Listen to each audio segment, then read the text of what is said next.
If you've ever been betrayed by the person you trusted most, if you've ever had everything taken away from you, yet seen that very same person still wearing a smile, then this story is for you. Because my best friend stole everything from me. But last night, at the governor's humanitarian gala in Atlanta, she turned around and saw me standing there, radiant, as if reborn, holding hands with the man who changed everything. People often say that revenge is a dish best served cold, but my revenge? It was served in crystalware, illuminated by the glow of chandeliers, with a smile lingering on my lips that seemed to say, I haven't forgotten a single thing. On the night of the Southern Founders Gala, the air was filled with the fragrant aroma of champagne and orchids, while the notes of a jazz trio drifted softly through the grand staircase. The ballroom shimmered with dazzling lights, and the guests, dressed in opulent gowns, exuded the lavish elegance of high society. Wearing an emerald green silk gown, I stood at the entrance, holding the hand of Reese Kingsley. He wasn't just my dance partner, he was a symbol of my rebirth from ashes. At that moment, no one yet realized this, not even he himself fully understood it. Soon enough, I spotted Chloe Graham. She stood beside Harrison, her hand casually resting on his chest, her posture proclaiming without a doubt that she was the ultimate victor. Dressed in a low-cut black velvet gown, she wore the ring I'd once given her, which gleamed softly under the lights. At first, she didn't notice me, too busy flaunting herself before the crowd.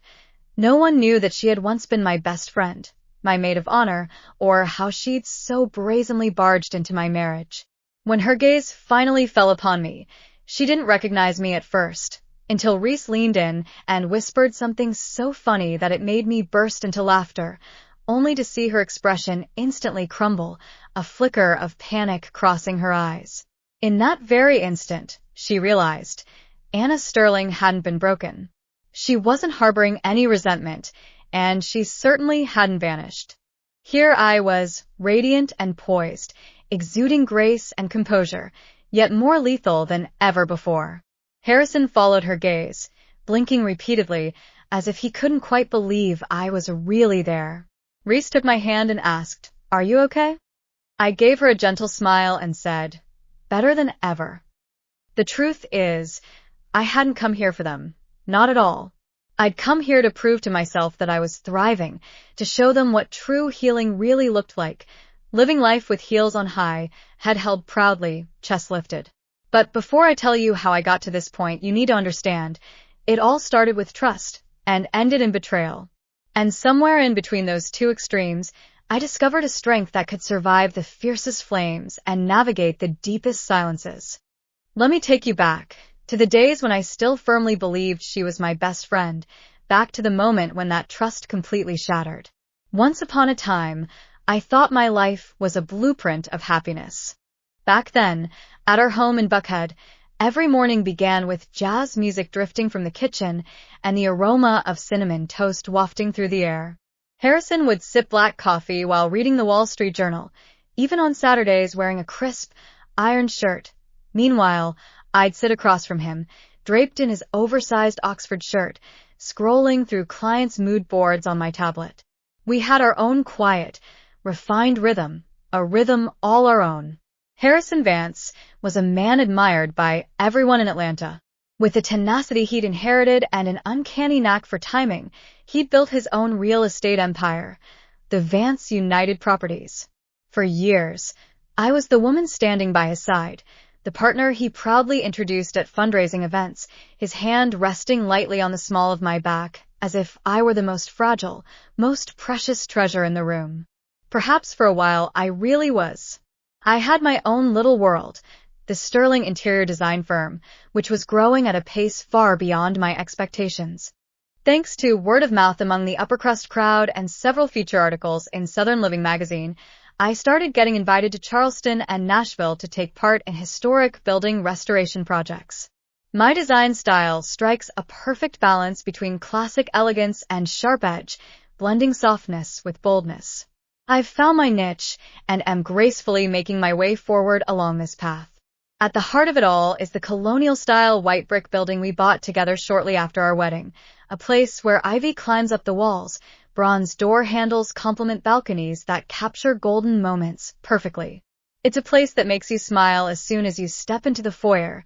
Every curtain, every color swatch, every decorative piece, all of them are infused with my love. Then there's Chloe. From elementary school all the way through the wedding rehearsal, she was always by my side, my constant shadow. She's the kind of friend who shows up with red wine and a face mask when you're crying, and the one who screams the loudest at your graduation ceremony. She's witty, funny, irresistibly charming, and has just the right amount of laid-back ease. Everyone loves her, especially the guys. I'd always assumed she had certain boundaries that were absolutely non-negotiable because I trusted her, I trusted our shared history. She was my maid of honor at the wedding, dressed in a pale pink gown. She stood beside me, reciting a poem about sisterhood, and when it came time for me to take my vows, she cried even harder than I did. Her wedding gift to me was a collage of childhood photos, accompanied by a handwritten note that read, "Even if everything else changes, you'll always have me." I've kept it on my bedside table ever since. Chloe never got married, though she once had a relationship that almost worked out. She used to say that to find a partner, you'd either need someone brilliantly talented, fabulously wealthy, or at least utterly obsessed with me, and ideally all three. Back then, I laughed, but I really shouldn't have. She showed up at our home more often than most of our friends did. We'd given her free rein to drop by any time, and she even had a key to our place. At first, it felt reassuring. I thought we were building a life together filled with deep friendship, warm moments, and an unbreakable bond. I figured that success was meant to be shared, and I hoped she could experience the kind of happiness I'd found. But now, looking back, there were signs all along. Whenever Harrison praised her, her gaze would linger for far too long. They shared inside jokes that I couldn't quite understand, and occasional overlaps in their text message exchanges made me wonder. Don't jump to conclusions. I'd always reassure myself. It's Chloe. She flirts like that with everyone. Besides, Harrison's just not that kind of guy. Once, after a fundraising event, the three of us sat around the fireplace, sipping red wine. I was slumped wearily on the sofa, while Chloe, still dressed in her evening gown, sat on the floor at Harrison's feet, laughing uproariously at his jokes, and even reaching out to brush off the dust from the hem of his trousers. At that moment, I sensed something a bit deliberate about her behavior, but I said nothing. Only Harrison's laughter seemed especially different that day. My mother once told me that betrayal always begins with silence, the silence of being unseen, unheard, and unacknowledged. The following week, Chloe brought a bottle of the expensive, rare vintage wine that Harrison loved most, saying she'd happened to run into the wine merchant he'd mentioned and just picked it up on a whim. It was a small thing, yet it felt like a fleeting sign, a sign I should have paid more attention to. There were many such signs. She'd happened to be nearby when she helped Harrison pick up his dry cleaning. I caught them whispering together, and as soon as they saw me enter, they abruptly stopped talking, their laughter forced and unnatural. I blame it all on stress and busyness, because when you're deeply in love and utterly convinced, your brain goes to great lengths to protect the life you've built. You'd rather distort reality than let it fall apart. But cracks can't stay hidden forever. Harrison started working longer hours, claiming the market was tightening and investors were becoming more cautious. He grew distant and aloof. His kisses became fleeting, our conversations superficial. He'd skip dinner altogether, retreat to another room to take mysterious phone calls, and began sleeping on the edge of the bed, turning his back to me. When I asked him, "Are we okay?" he just said, "I'm just tired." 3 little words that said everything, and yet seemed to say nothing at all. Meanwhile, Chloe kept showing up more often than ever before, delivering takeout right to our doorstep, talking about her disastrous dates, and casually tossing out remarks like, "If I could find a man like Harrison, I swear I'd tie him to the bed." She smiled, but I didn't. I still said nothing, because opening my mouth would mean facing certain realities, and I wasn't ready for that yet. One afternoon, I came home early from a client meeting and caught a glimpse through the kitchen window. They were leaning close together, laughing. Chloe's hand brushed against Harrison's forearm, and the way he looked at her was one of ease and familiarity, a look I hadn't seen in months. When I walked into the kitchen, they both jumped slightly. Chloe forced a laugh that sounded oddly strained. "Anna," she said, "we were just talking about you." That night, I lay in bed for hours, unable to fall asleep. The next morning, I flipped over the photo collage Chloe had given me, placing it face down. I began paying attention to his habits and his receipts, not to catch him doing something wrong, but rather to find evidence that would prove I'd been merely paranoid. It wasn't until that earring turned up, lying beneath the passenger seat of Harrison's car, a delicate gold hoop studded with tiny sapphires, that I finally realized what I'd been missing. I knew it wasn't mine, yet I'd seen Chloe wearing it to our engagement party. It was a gift from her grandmother. That evening, I found Harrison and handed him the earrings. He casually said, "They're Chloe's. Last week, I gave her a ride to an event on the way, and she must have dropped them by accident." "You never mentioned this to me," I said. He shrugged and replied, "I figured it didn't matter. After all, you were out of town at the time. Once doubt takes root, it quickly grows and spreads." The next morning, I called Chloe. After a brief pause, she said, "Thank goodness. I'd been worried I'd lost them. My Uber got canceled, so he gave me a lift on the way, and I figured you wouldn't mind." The two stories fit together too perfectly, almost too perfectly. After hanging up, I sat on the edge of the bed, staring at the floor for what felt like hours. The problem wasn't the earrings themselves. It was their seamless, almost telepathic ability to lie without a hint of hesitation. Yet, instead of confronting them, I found myself working even harder to maintain the relationship.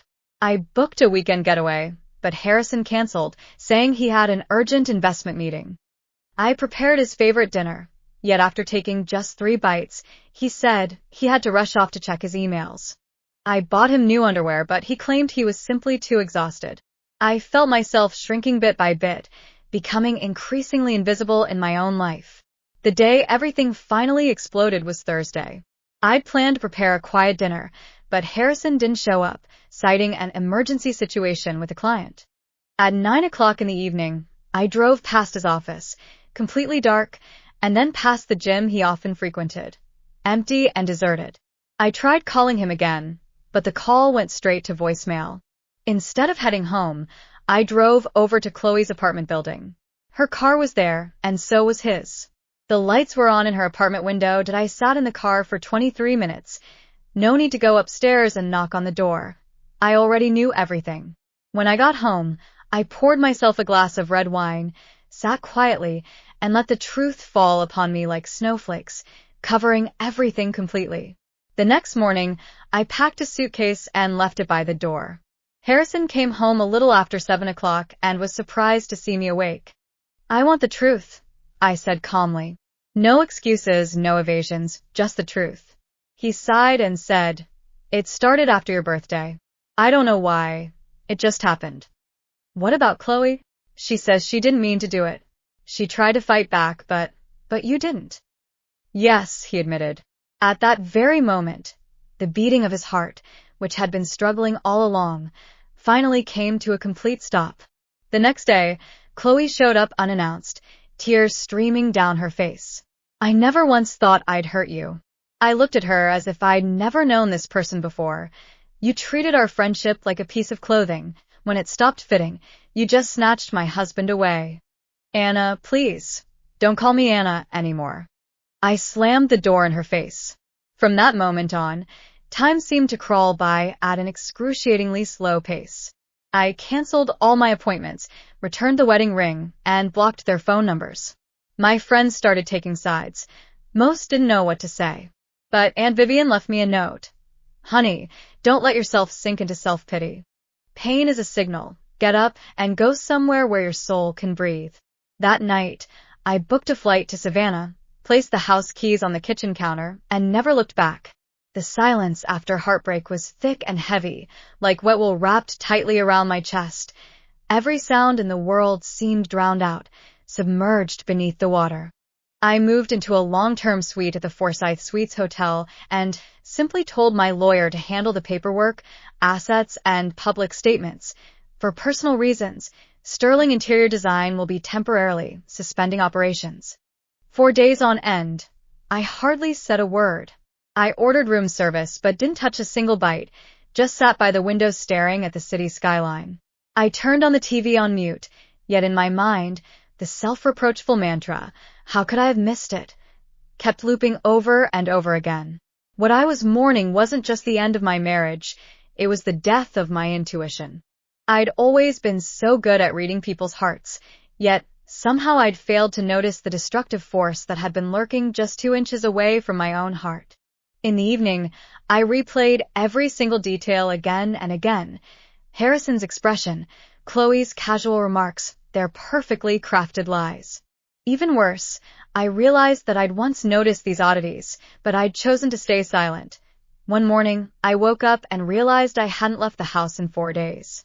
My hair was greasy, and my robe reeked of sweat and sorrow. Staring at my phone, I whispered to myself, "I don't want this life anymore." The thought terrified me. Not that I wanted to die, but that I couldn't bear to live another single day as the person I'd become, a woman who let others define her, who still managed to offer a polite smile even as her own world burned around her. I called Aunt Vivian, my mother's younger sister, the family's oddball, never married, fiercely independent, and owner of an antique shop in Savannah's historic district. The phone rang just twice before she answered. "When's your flight?" "I haven't booked it yet. I'll get the guest room ready for you. Stay as long as you like." For the first time in days, I let out a genuine laugh, a laugh that might have been a whisper of hope. The next morning, I packed 2 suitcases, filling them only with the essentials: clothes, a sketchbook, my grandmother's ring, and my diary. I left behind everything else, including the wedding album, and attached a note to it that read, "Take back everything you stole. Keep it. I never want to carry this burden again." At the airport, I wore sunglasses to avoid making eye contact with anyone, yet I felt as though everyone could see right through my awkward posture. The flight to Savannah was short, yet it triggered a long journey of transformation. Vivian was waiting for me at the baggage claim, dressed in leopard print attire and wearing combat boots. "Still love making a dramatic entrance, don't you?" I said as I stepped into her arms. She pushed me away and cupped my face in her hands. "Oh, baby, they really hurt your heart, didn't they?" "They tried," I replied. "Good. Then we'll remind you of who you were before all this chaos began." Her house was nestled among the Spanish moss-covered oak trees in Savannah's historic district, its pale lilac walls, peeling shutters, and a porch swing that creaked softly in the breeze. The air was filled with the scent of cedar, mint tea, and a deep sense of safety. I slept for 2 whole days, and when I finally emerged from my room, Vivian had already laid out in the kitchen everything I'd loved back then. She didn't rush me. She didn't press me for answers. She simply gave me space. Some days, I couldn't utter a single word. Other days, I'd cry through breakfast, and on still others, I'd just sit quietly on the porch. Little by little, small things began to heal me. The sound of a saxophone drifting from the corner, the light streaming through the stained glass windows of the church across the street, and the neighbors who'd wave at me without even knowing my story. One evening, Vivian came out carrying a box. "This is your college portfolio. Maybe it'll remind you of all the things you're capable of." Inside the box were sketches I hadn't seen in 10 years, raw, bold, and brimming with life. I ran my fingers over the charcoal lines and whispered, "She's still there." I started drawing again, not with any grand ambitions, just a few small ideas. A cozy reading nook, a redesigned sunroom. I helped Vivian rearrange the displays in her shop, and for the first time in ages, I felt a deep sense of fulfillment. Design has always been my voice, even when I couldn't find the words to express myself, and slowly but surely, that voice is coming back. But then I met Reese Kingsley, and something shifted. I was helping Vivian revamp the store's layout when a man walked in, asking about vintage glassware. He was tall, with a calm demeanor and a gentle voice. He wore glasses, dark jeans, and a linen shirt, as if he didn't need to prove anything to anyone. After he left, Vivian whispered, "That man has way too high emotional intelligence. There's no way he could be straight." I laughed. "Maybe you're right.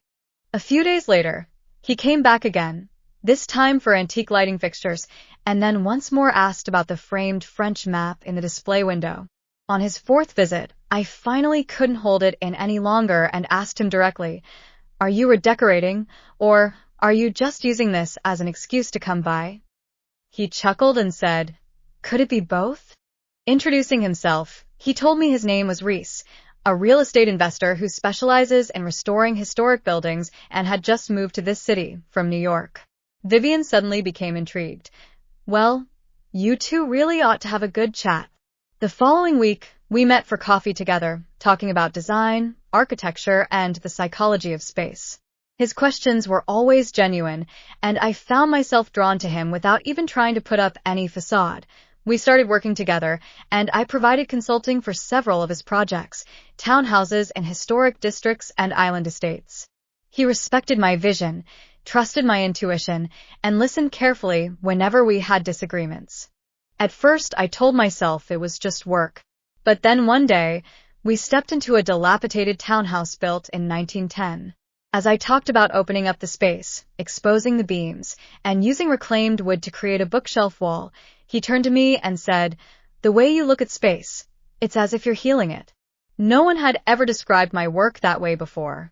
A sudden pang shot through my chest, not out of pain, but because a ray of light seemed to be trying to break through. Even though I still kept my distance from him, there was one occasion when I canceled dinner for no apparent reason, deliberately avoiding personal questions.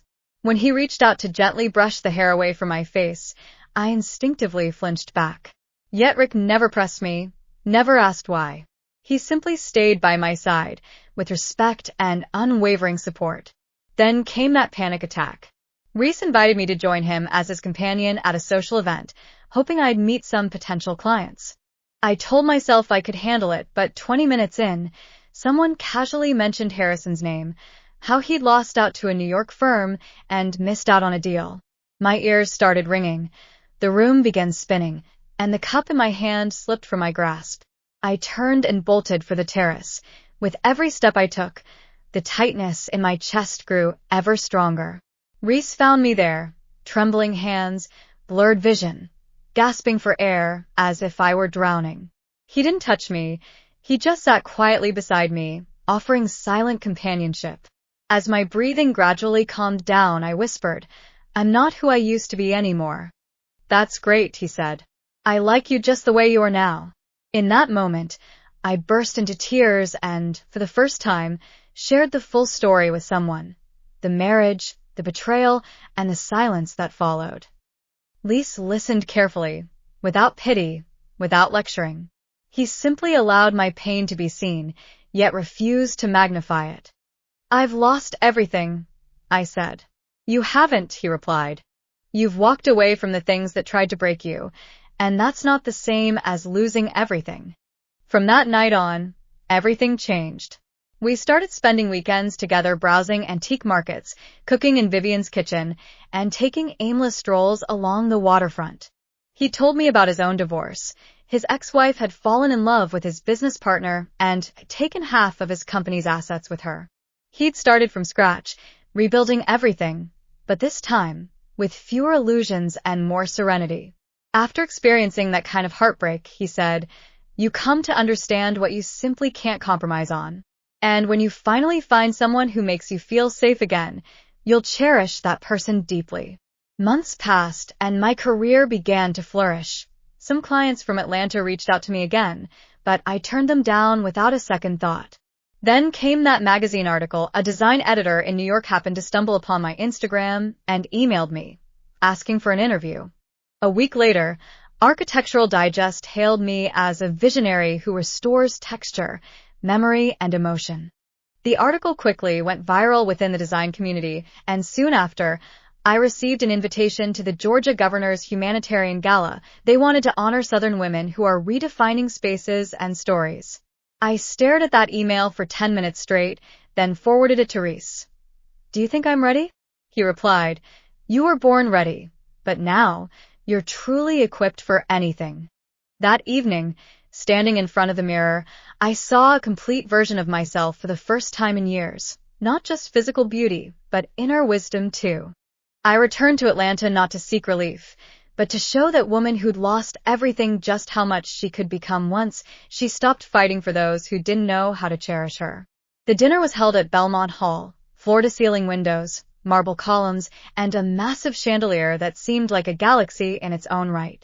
As I stepped out of the car, my heels clicked against the pavement, my gaze steady, and camera flashes kept popping. My name whispered softly along the red carpet. Anna Sterling.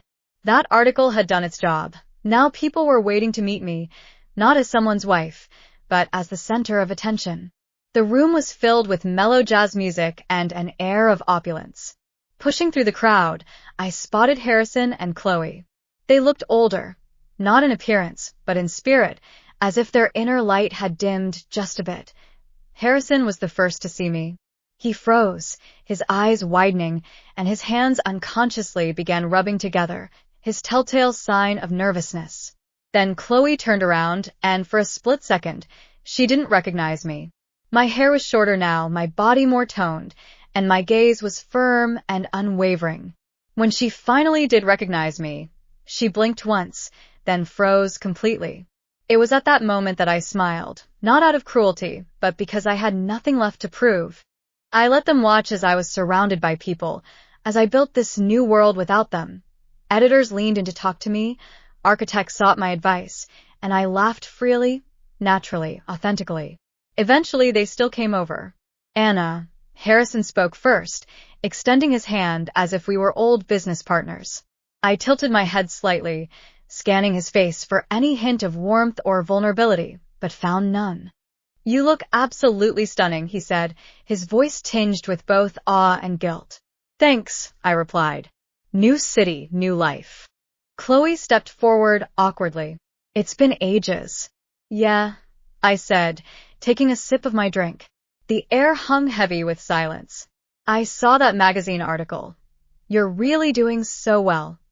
Her eyes held a hint of something almost pitiful.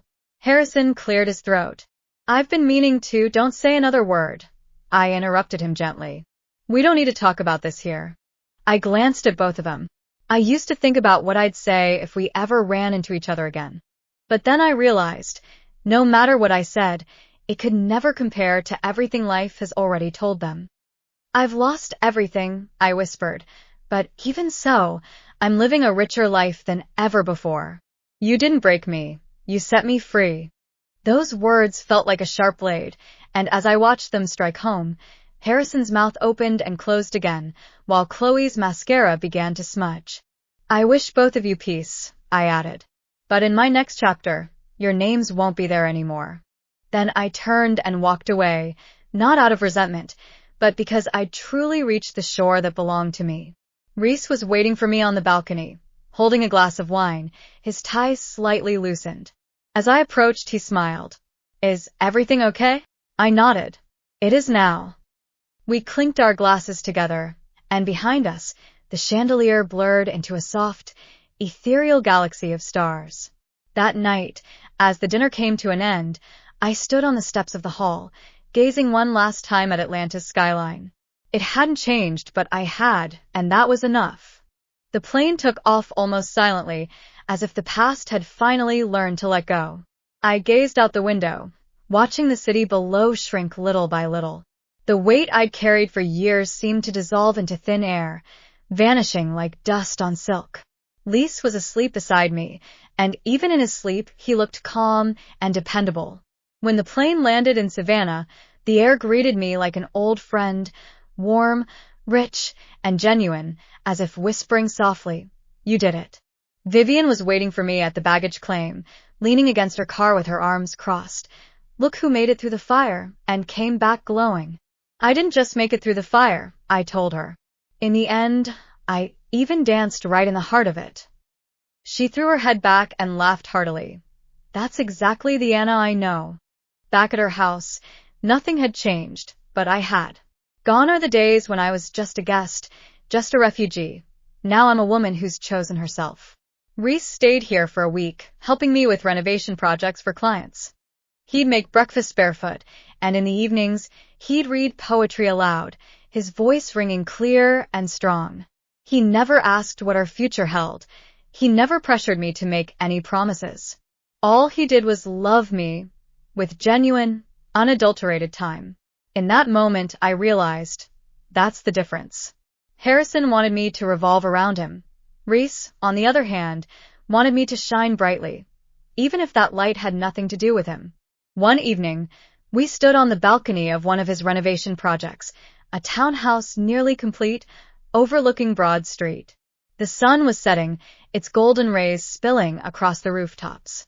I still don't know exactly what we are, I said, gesturing toward the two of us. He nodded slowly. We don't need to give it a name. Let's just keep building together. I rested my head on his shoulder, and this time, I no longer needed certainty to feel secure. A few weeks later, I founded a new design studio, Phoenix Design Associates, a name that both embodied everything I'd lost and symbolized the rebirth I'd found again. Clients began coming to me, not for luxury, but for soulfulness, for authenticity, for spaces that could truly heal. Every time I stepped into a new room, I'd ask myself, what kind of wounds need to be healed here? What story needs to be retold? I helped people transform the spaces that had left them feeling stuck because I'd been there myself. I knew exactly what those high walls of grief looked like, and I also knew how the light would begin to shine in again once you finally tore them down. One morning, sitting on Vivian's porch with a cup of tea, I opened up that old diary and wrote a letter I'd never intended to send, a letter addressed to the woman who'd stolen my husband. Thank you, not for hurting me, but for showing me what needed to be broken. Thank you for forcing me to step out of the cage I had built for myself, for making me confront the silence I'd long grown accustomed to, leaving me with no choice but to choose myself. I'm not wishing you anything, because my life will never again revolve around you. Sincerely, the woman you thought you'd buried, yet who has blossomed amidst the ruins. I closed my diary, exhaled slowly, and gazed out at the city that has given me a new lease on life. I deeply understand. This is not just a story of rising from the ashes. It's a story of rebirth.